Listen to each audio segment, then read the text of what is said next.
Bonjour à tous et bienvenue sur Crypto Signal. Aujourd'hui, on va parler du calendrier économique à venir de la semaine et on va pas forcément creuser plus de sujets puisque c'est assez calme là ce week-end. Donc voilà, pas de sujet aujourd'hui. On est là donc sur le Bitcoin face au dollar comme d'habitude en daily. Comme d'habitude, vous voyez que le week-end est plutôt calme.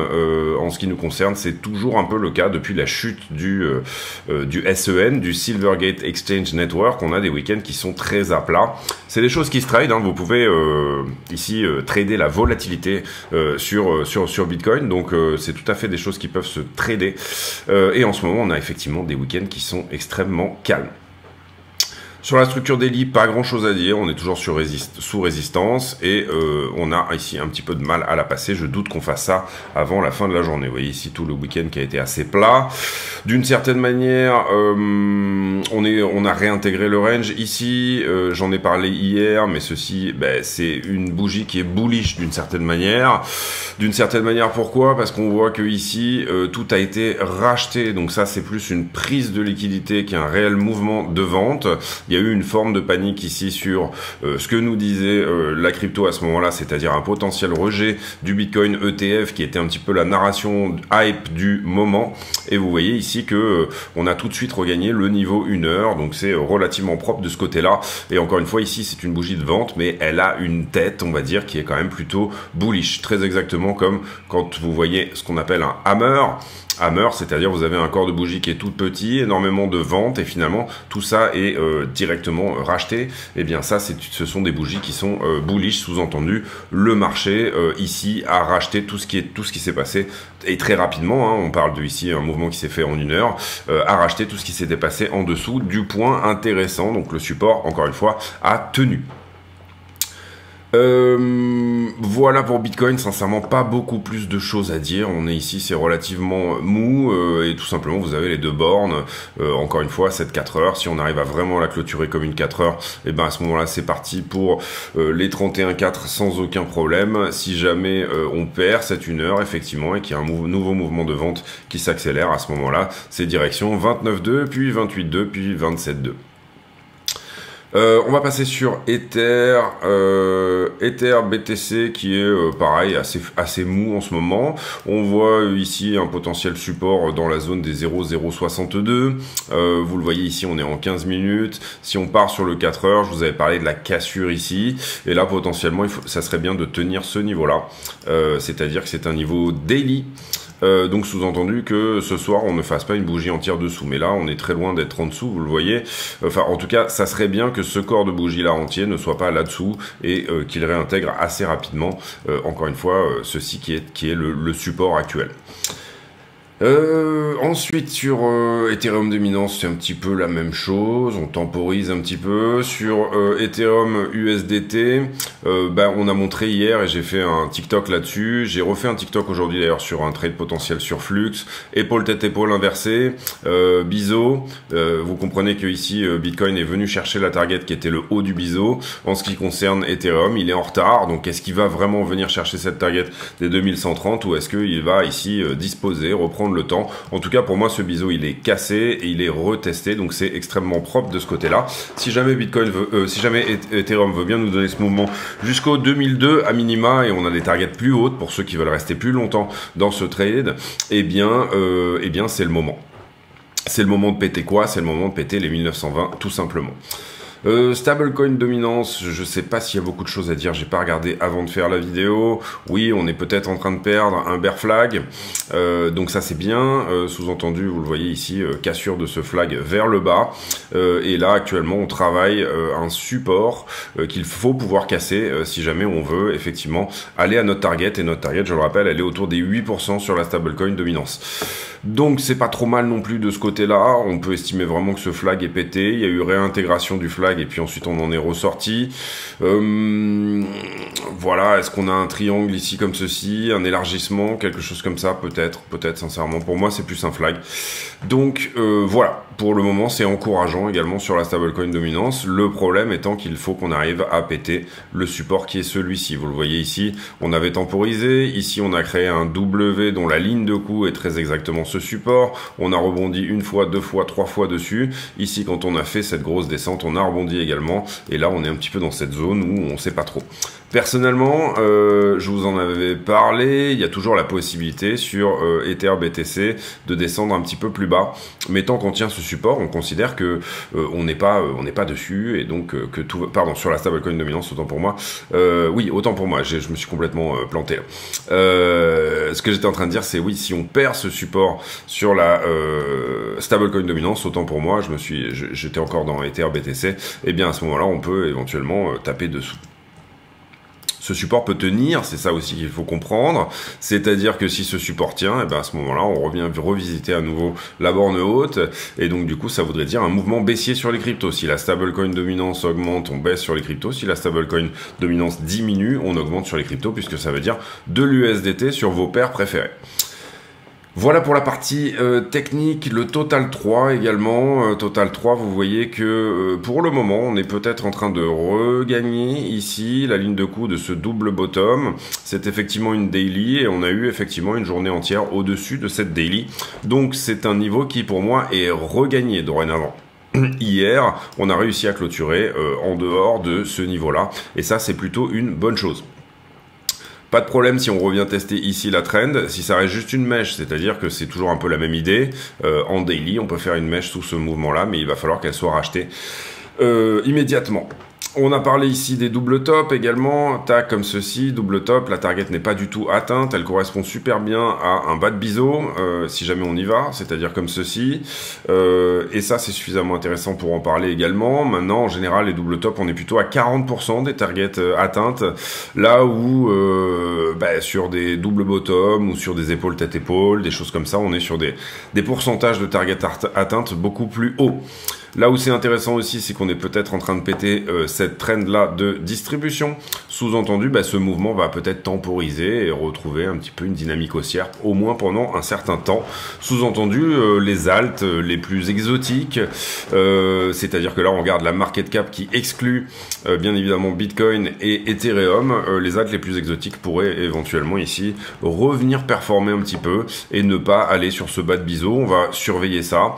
Bien évidemment ici, si à un moment donné on repère le support daily qui est celui-ci, et ben ça veut dire que ça c'était un flag et ça veut dire que du coup on va sur le bas de biseau comme promis. Pour le moment on a une petite confirmation que ça sera pas le cas, c'est-à-dire le regain, le fait qu'on regagne ce niveau daily. On est en train de casser, vous le voyez ici, cette résistance qui nous avait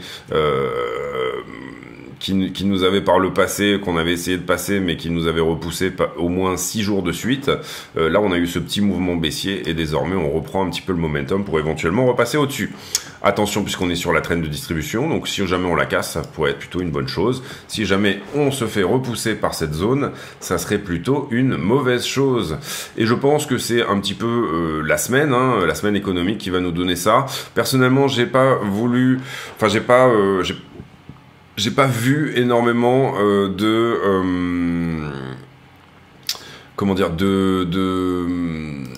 de news importantes, à part ce petit hack sur Poly Network, mais franchement, voilà, j'ai pas vu de choses vraiment intéressantes à venir étudier en ce moment sur BTC. C'est vrai qu'on est dimanche, donc c'est très calme.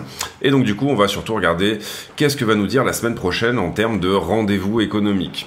On aura le PMI, c'est le Producer Manufacturing Index. Ce que ça veut dire, c'est que globalement, ça nous donne les chiffres de l'inflation future, quels sont les chiffres.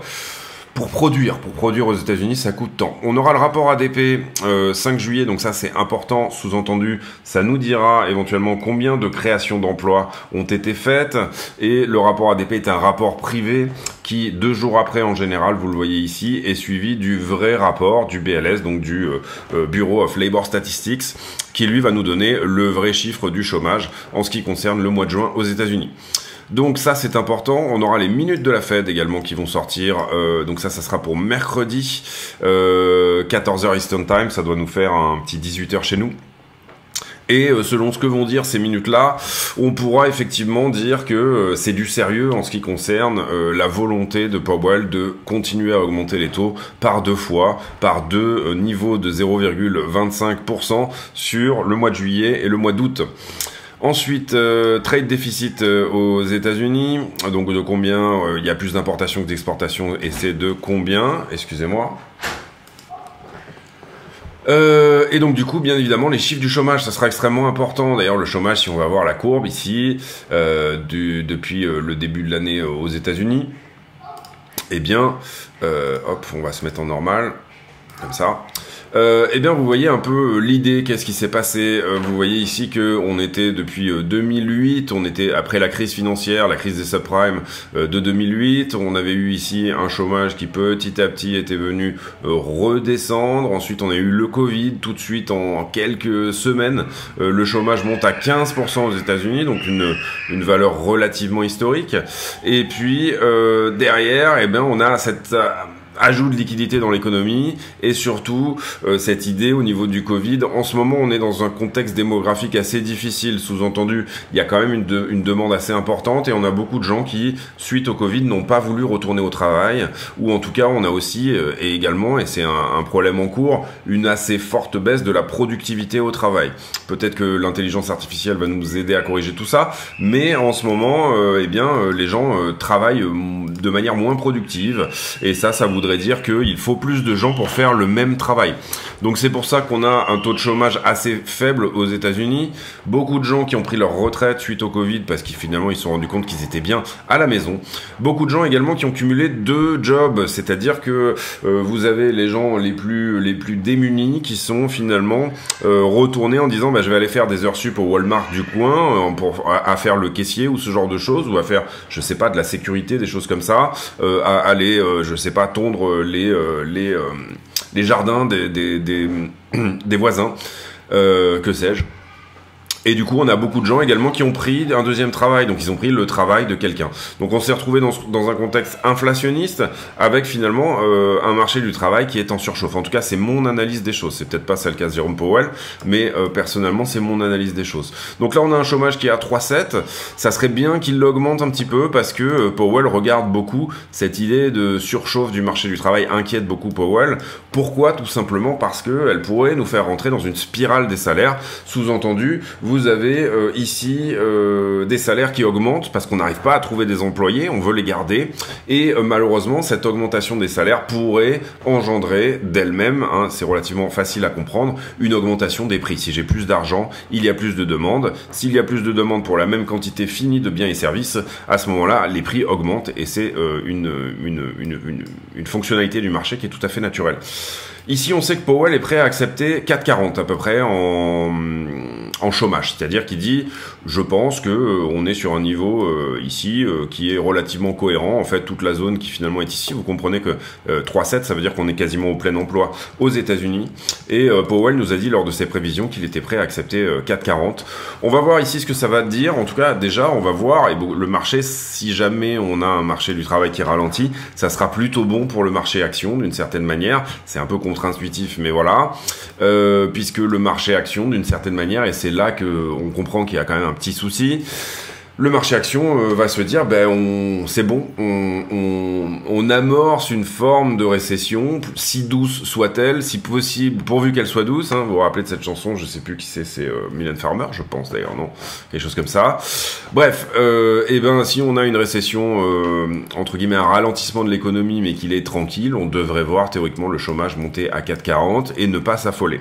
Et se dire que tout ça va porter une pression baissière sur les salaires qui elle-même pourra aider à juguler l'inflation.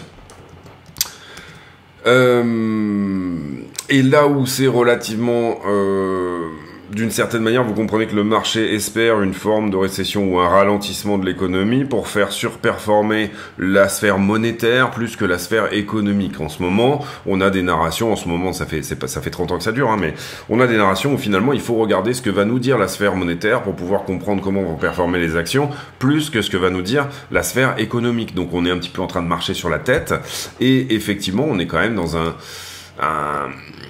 un contexte où, d'une certaine manière, là, on est un petit peu dans une forme de spirale de la dette, si vous préférez, où du coup, de toute façon, l'économie n'est pas réellement basée sur ses vrais acquis, c'est-à-dire la performance économique des sociétés qu'elle cote, mais plutôt, tout simplement, qu'est-ce que vont nous dire les taux d'intérêt, hein, quels sont à quel moment le crédit se libère, voilà.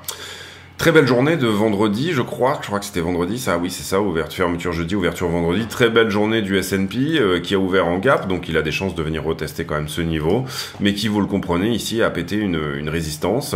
On est venu ici chercher d'abord cette première résistance dans le passé, et en ce moment on est bien entendu sur des plus hauts de l'année du côté du S&P. Personnellement, on a fait une vidéo sur le CPI hier, je pense que le CPI va être pas trop mauvais, celui du 12 juillet, c'est ce qu'on a expliqué hier dans notre vidéo. Et personnellement, par contre, sur le S&P, je dis attention dans la zone, pour ceux qui sont fortement investis sur les actions américaines, je pense qu'il est temps ici peut-être de commencer à prendre profit, et c'est personnellement ce que je fais moi sur mon portefeuille actions en ce moment. On peut tout à fait venir chercher une flat, on a d'ailleurs des structures qui nous disent que c'est possible, vous le voyez ici, on avait dit 4008 pour la target de je sais plus quelle structure, mais peut-être un double bottom ou quelque chose comme ça, ou une ETE inversée, je ne sais plus ce que c'était, mais en tout cas on a ici une target d'élargissement également qui pourrait nous dire les 5505. Cela dit, la structure de correction du S&P, elle nous donne pour le moment 5 vagues avec cet élargissement, là où Bitcoin nous a plutôt donné une flat d'abord et ensuite ces 5 vagues de descente. À ce stade, on peut imaginer en tout cas que ça pourrait retemporiser et revenir chercher des niveaux plus... vous comprenez ici, on a eu cette ABC qui est en jaune ici. Est-ce qu'elle est terminée ou pas? Je ne sais pas. En tout cas, pour moi, je m'attends à trouver un haut de B et à trouver des nouveaux plus bas sur le S&P. On a une décorrélation très franche en ce moment entre le S&P et le Bitcoin. Le Bitcoin fait un petit peu sa vie, donc ça c'est une très bonne chose. C'est une très bonne chose pourquoi? Parce que tout simplement, tout ce qui est hedge fund, etc., ils vont commencer à mettre Bitcoin dans une autre case. Pour le moment, Bitcoin était une forme d'action technologique, il était même quasiment plus corrélé au Nasdaq qu'au S&P. Personnellement, je trouve les raisons de cette corrélation plutôt dans le marché chinois que dans le marché américain. On a vu ici depuis le début de l'année un bull run qui pour moi est d'une certaine manière chinois, donc il faut faire attention à cette décorrélation, etc. Est-ce qu'on est vraiment en train de décorréler? Est-ce que le marché américain est en train de le voir comme ça? Sous-entendu, ça voudrait dire que oui, Bitcoin est en train de trouver sa place, les actifs numériques ont une nouvelle place qui n'est pas celle que peut avoir une action technologique, donc ça serait une très bonne chose, parce que ça proposerait une diversification intéressante, et on l'a vu avec les propositions de TF BlackRock, etc., ça serait plutôt une bonne chose. Maintenant, ce qu'on peut voir en ce moment, c'est que le yuan, enfin la Chine, est en train de relancer fort. Là où les États-Unis augmentent leur taux d'intérêt, 5%, eh bien la Chine, désormais, est plutôt en train de diminuer les siens et d'envoyer le bois sur une performance en termes de crédit, etc. Donc c'est très bien, une Chine à contre-courant des États-Unis, c'est plutôt une bonne chose. D'une certaine manière, pour moi, je pense que c'est ce qui aussi tempère pas mal en ce moment l'inflation. Une Chine qui se réouvre permet une meilleure déflation, tout simplement parce que la Chine est l'usine du monde et que du coup, ça permet de retoucher à nouveau des biens et services qui, pour le coup, eux, sont un petit peu moins chers. Ça restaure un peu les marges des entreprises, voilà, c'est pas du tout une mauvaise chose. Ici, on regarde les actions tech chinoise. Si jamais on arrive ici à faire ce vrai rebond et à venir casser cette ligne, vous comprenez qu'on a une magnifique épaule tête-épaule inversée ici, avec une target qui nous emmènerait sur le Hang Seng, donc qui est l'indice tech chinois, à minima dans la zone de rechargement de vente, c'est-à-dire que on pourrait ici être sur une correction comme suit. Mais en tout cas, on est loin sur les niveaux chinois de ce qu'on pourrait retoucher à nouveau. Donc personnellement, moi je suis dans ce trade depuis désormais quasiment un an. J'ai commencé un petit peu, alors j'ai sorti ici la target de ce point-là et je commence à réfléchir à éventuellement prendre tous mes profits dans cette zone-là, ne pas essayer de m'embêter avec des actions chinoises, peut-être laisser courir un ou deux runners, parce que la Chine c'est quand même qu'on se le dise peut-être l'avenir. Maintenant, on peut imaginer ici que si jamais la Chine performe, vous comprenez que c'est un x2. Hein, ici, entre 4000 et 8000, on a un x2. Si jamais il faut comprendre qu'à un moment donné il va y avoir une sorte de Trumperie, un peu ce qu'avait fait Trump. Finalement on était 21, non on était avant ça, donc j'ai pas l'historique malheureusement, mais à un moment donné Trump avait complètement fermé les écoutilles au niveau des possibilités d'investissement en Chine, au niveau des possibilités également d'espionnage. Il avait dit bon ben Huawei aux États-Unis c'est fini, Huawei n'aura plus Google, etc. et ainsi de suite. Il y avait eu toute cette entre guillemets tension, et notamment sur les semi-conducteurs. Bref, c'est pas le sujet de la vidéo. Ce que je voulais vous dire par rapport à ça, c'est que voilà, pour moi, le bull run est chinois. La liquidité, elle arrive de Chine. Et pour moi, on est ici sur une décorrélation avec le S&P, plus en raison de la politique monétaire chinoise actuelle. En tout cas, c'est mon avis. Allez, on va faire la liquidité. On y va pour... Également, il y a une hype sur les ETF. Hein. Ça, c'est vrai que c'est une possibilité. Maintenant, voilà, il faut ici être pragmatique et regarder un petit peu ce qui se passe. Alors là, c'est intéressant. On a 41 millions de liquidés, c'est-à-dire pas grand-chose ce week-end. Et on a plus sur Bitcoin Cash et Litecoin réunis que sur Bitcoin et Ethereum. Vous voyez qu'Ethereum arrive en 4 ou 5e. Donc ça prouve vraiment le manque de liquidité qu'il peut y avoir en ce moment le week-end sur la crypto. Excusez-moi une petite seconde. Hop. Hop. Le carnet d'ordre, on est au milieu de rien, il n'y a pas grand chose, en tout cas très proche du prix, vous le voyez ici, eh bien tout a été mangé. Ici les ordres à la vente ont été mangés, on a des ordres à la vente qui sont apparus autour des 3700, ça va être assez difficile de retourner à 31 000, en tout cas il va falloir un petit peu de momentum. Et par contre, ce qui est relativement intéressant, c'est que tout ce qui a été acheté là a été systématiquement racheté. C'est la bougie que je vous ai montré tout à l'heure. Mais également, on a refaxé des ordres ici dans cette zone. Donc ça veut dire qu'on va temporiser une vente si jamais il y en a une. Et que Bitcoin intéresse du monde, même à 30 000 $. Les marchés en levier, bon ben on n'a rien fait, donc je pense qu'on va pas rajouter ici. Il y a peut-être un gros short qui s'est ouvert là, ou alors c'est un bug. On va aller regarder sur Coinalysis. Je vais juste refresh l'histoire pour voir si c'est pas plutôt un bug d'affichage. Oui, c'était un bug d'affichage. Et donc du coup ici, on va se mettre comme ça. Alors, qu'est-ce qui s'est passé? Ben rien. Hein. Vous voyez, en gros, on a un funding qui est à plat, Open Interest qui est à plat, et le prix qui est à plat également. Donc il se passe pas grand chose de ce côté-là. Je pense que ça sera la même chose sur Ether. On va aller voir quand même. Ah, alors Ether, ça semble un petit peu différent. Ici 1911, 1916, oui il y a déjà un peu plus d'action sur Ether. On va dire quoi? On va reprendre ici toute la zone. Alors Ether, je vous l'avais expliqué, il a repris beaucoup d'open interest sur cette bougie là. Concrètement, on avait fait la vidéo par ici. Ici j'ai pas mal de shorts en haut de la structure, donc ça c'est pas mal. Ici, merde, moi. J'ai pas mal de shorts en haut de la structure, pourquoi? Tout simplement parce qu'ici j'ai un prix qui augmente mais un funding qui descend et qui descend fortement. Donc on a été bien shorté en haut de la structure. Ensuite derrière j'ai un funding qui augmente, le prix augmente mais on avait peut-être un petit peu du long dans la zone ici. Donc ça m'intéresse pas mal. Et là j'ai un prix qui latéralise mais un funding qui descend dans le négatif. Donc ça c'est plutôt une bonne chose également. Ici on a également un autre point de short à venir prendre, à peu près par là. D'accord. Ensuite, beaucoup de monde qui a longué à peu près dans la zone où on est là. Donc on peut considérer que ce niveau-là désormais devient un 2 pixels. Pardon. C'est-à-dire un niveau à prendre absolument. Un petit tour sous la structure pour Ether ne serait pas une mauvaise chose, entre guillemets. En tout cas, on a peut-être besoin de venir faire une mèche là-dessous. Et par contre, il y a des fortes chances qu'on revienne en haut.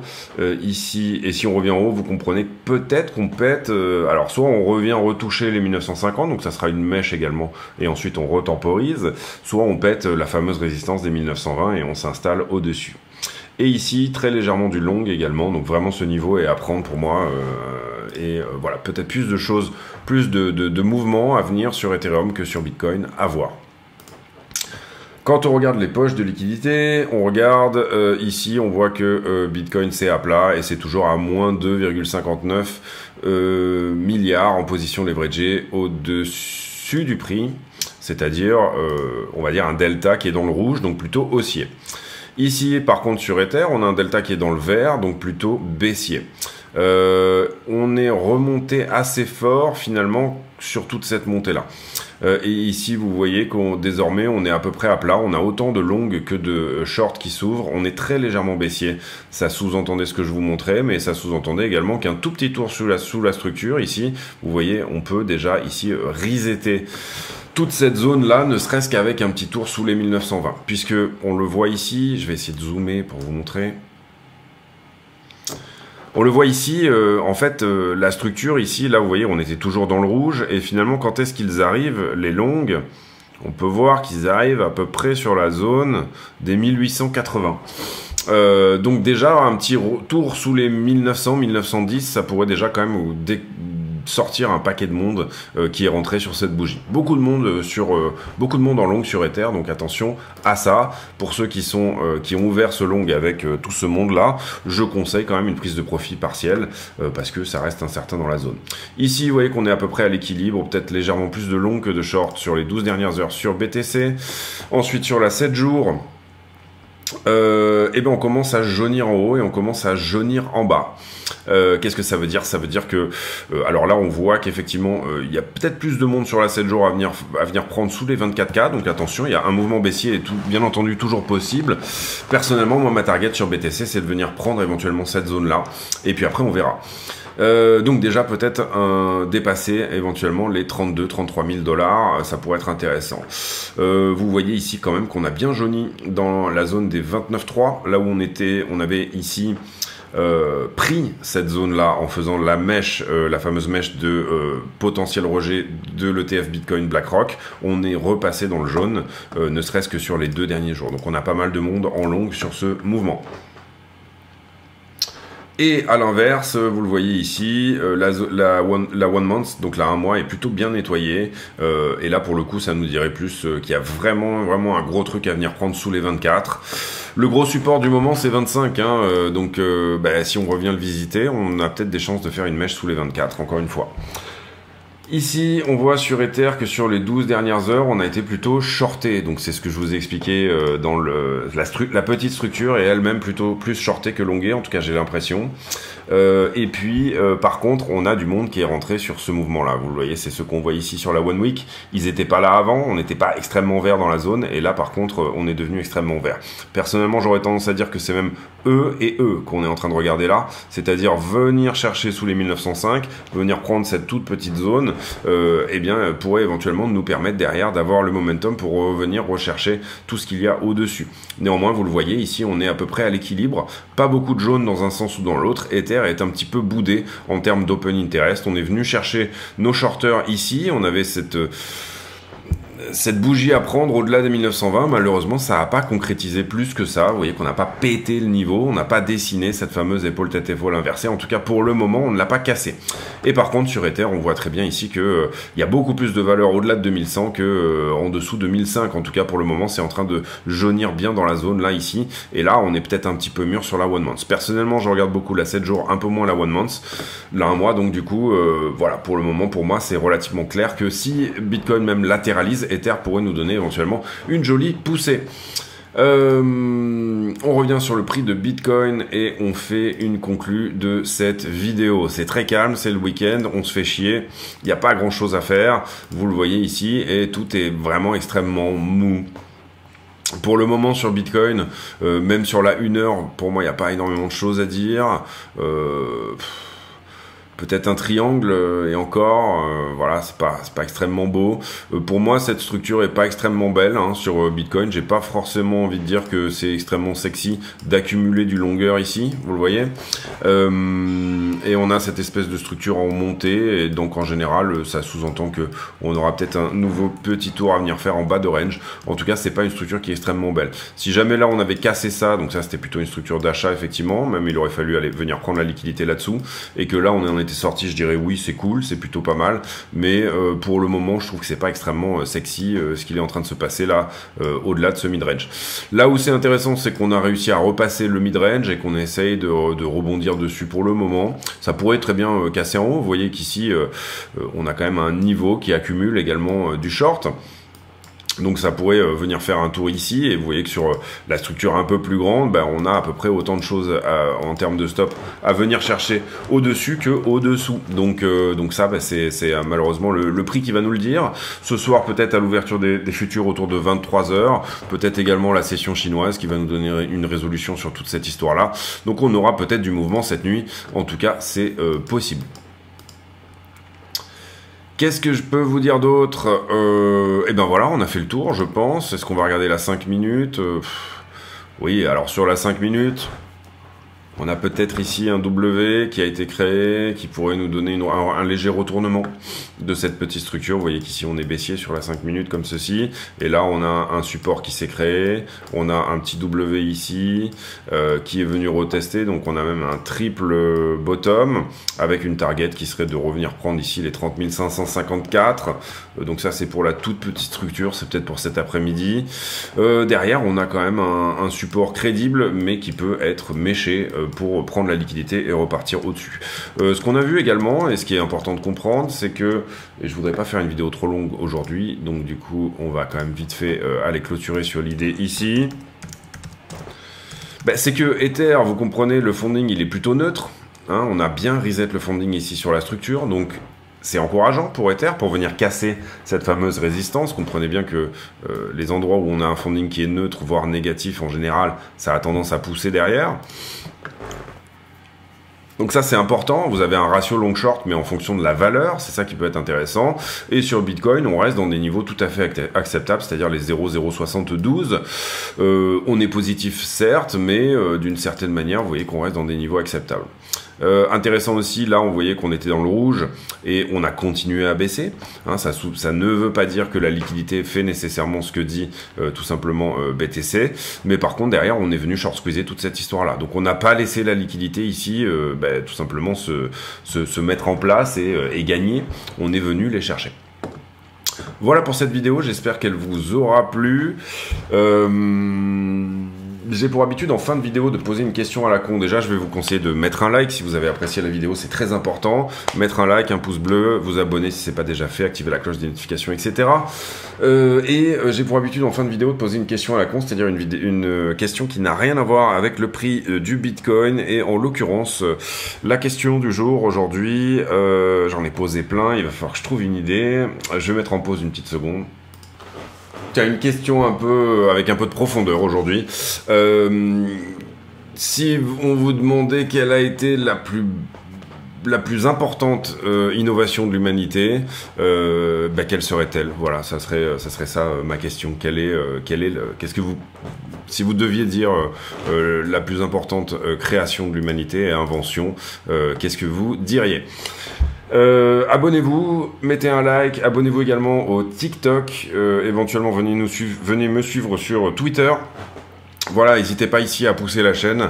En ce moment, on essaye de pousser un peu les abonnements, toutes ces choses-là. Donc, merci de votre aide, de votre fidélité et de votre bienveillance dans les commentaires. J'ai toujours des commentaires super bienveillants. Il y en a quelques-uns où c'est pas le cas, mais c'est pas du tout grave. Même si vous êtes malveillant dans les commentaires, c'est pour toujours s'améliorer, donc il n'y a aucun problème.